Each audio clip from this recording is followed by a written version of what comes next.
Don't give up on her. Either of you. We won't. 2024 was a rough year for the Sony Spider-Man Universe. Despite 3 releases in 1 year, the critically panned franchise finally closed its doors for good. Today at ScreenRant, we look at the possibility of any SSU characters ever making it to the MCU. How's your eyesight? I can see better than I ever have.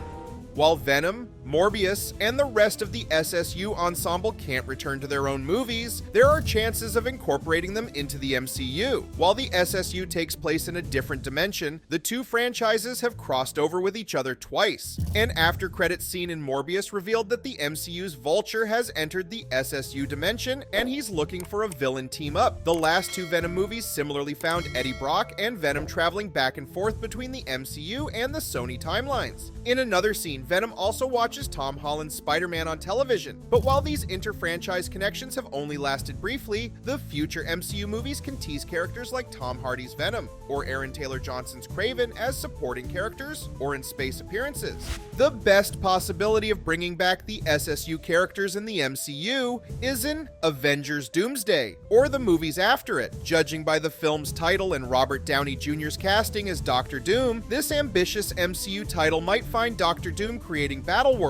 In the comics, Battleworld is a dimension created by Doom that includes environments and characters from different parts of the multiverse. Battleworld makes for an easy excuse to include characters from the Sony films, from Venom to Madam Web. However, it's also possible that the MCU chooses not to focus heavily on such Sony characters, given their limited fan base. Other than the Venom trilogy, all the SSU movies have been universally panned by critics and audiences alike. Fan-favorite comic characters like Morbius, Kraven, Rhino, and Madam Web were let down by underwhelming screen portrayals, most of which were also very comic inaccurate. While Venom movies were somewhat divisive, Tom Hardy's earnest portrayal of the symbiote and journalist Eddie Brock yields some potential. The MCU has already toyed with multiple realities and timelines with films like Deadpool and Wolverine, so the MCU can certainly toy with Marvel characters from other non-MCU movies. So including Sony characters like Venom, Kraven, and Madam Web in the MCU doesn't seem impossible. The only question is if MCU fans would themselves be interested. Currently, it seems like Tom Hardy's Venom is the safest bet to join the MCU, but with all the critical and financial losses the SSU brought Marvel, it's best if the franchise remains in the shadows for now.